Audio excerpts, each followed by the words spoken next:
So then, go bowling at the Glen. The NASCAR Cup Series race for 2026 in upstate New York. And let's talk about it because there are a bunch of different things that we could actually discuss from this one. And I want to start off with the winner, which is probably no surprise. It's SVG. Shane Van Gisbergen has been brilliant on the road courses, the ultimate road course ringer in a way. And actually this year, he's managed to prove himself as a capable driver on pretty much any type of circuit that there is on the NASCAR calendar. There are going to be a few more one-offs. There's going to be, say, a Richmond. There's going to be a Wilkesboro. And we don't really know how he's going to perform on those. But he seems to be consistent enough on the mile and a halves, and lucky enough when it comes to things like the super speedways. And whilst we did see a little bit of his ability at COTA, that's not really been one of his better tracks. The Glen has. So it's hardly surprising that he won. Also hardly surprising that his teammate Colin Zilic won the O'Reilly race on the Saturday. This was the round last year where he fell from the net getting out of the car to celebrate. Of course, that wasn't a year ago because it was at a different point in the calendar, something that we will talk about towards the end of this video. And as for the truck race, it went to Caden Honeycutt with Zilic in second and SVG in third. SVG was celebrating his birthday on the Saturday night, and yeah, a third and an eighth on the Friday and Saturday races, followed up by a win on Sunday. Overall, it was a good weekend to follow the action for. I only really got a chance to follow Cup, but it was a good Cup race. It really was. It had very few cautions. I would love for them to remove stage cautions again, by the way, at the road courses, because there are chances these things could go green the entire time. Now, that wasn't going to happen here. For example, we had the wonderful moment where a tent ended up on the track. But aside from that, it was great running. There were some brilliant stories to talk about here. There were some people who had rotten luck. Logano with his puncher. Similarly, there were other kinds of punches that kept on popping up later on in the race as well. I think didn't Zilic himself get a puncher? That's why he's down in 20th at the end of it. He did get the Xfinity fastest lap, but yeah, it was what could have been. But overall, the top two in quali were the top two in the race. Shane Van Gisbergen led home Michael McDowell. And those Spire cars were really good all weekend. I mean, the Trackhouse cars were good all weekend as well. Just Chevys overall seemed to be okay. Unless, you know, you were... I can't believe I'm saying this. Unless you were Hendrick. Byron ends the race 3 laps down. And as for the other 3, they were 23rd, 24th and 25th at the end of the race. And even then in quali, Larson was 23rd. Elliott was 27th. Bowman was 28th.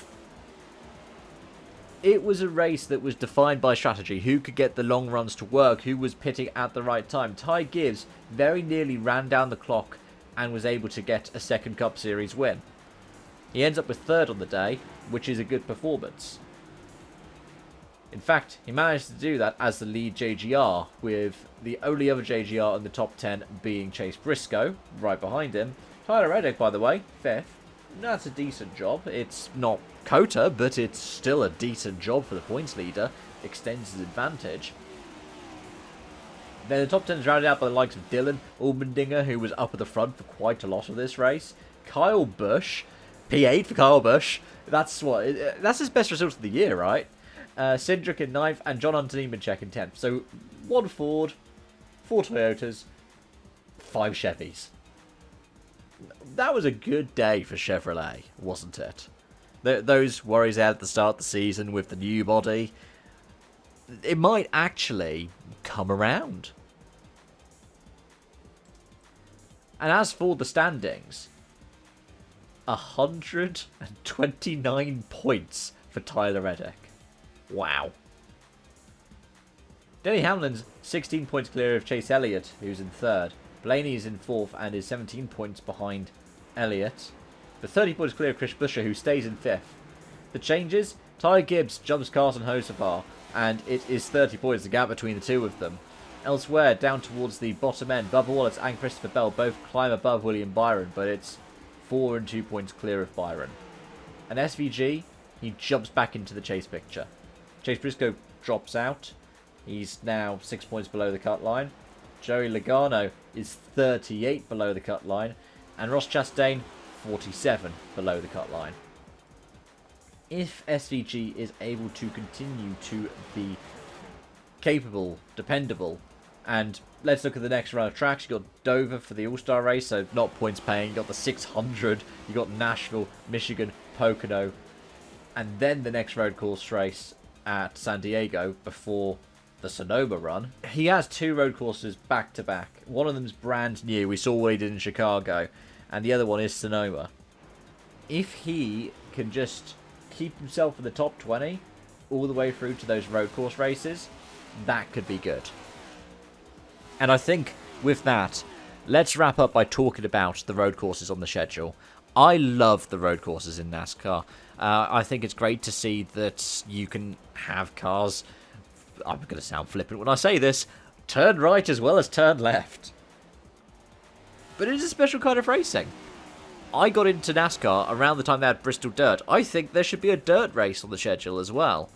I don't get why you have so many races which are 2 dates at the same track with the same format or similar enough formats. You should try to change it up a bit. You can't just have, oh, we're going to this 1.5 miles twice in the year.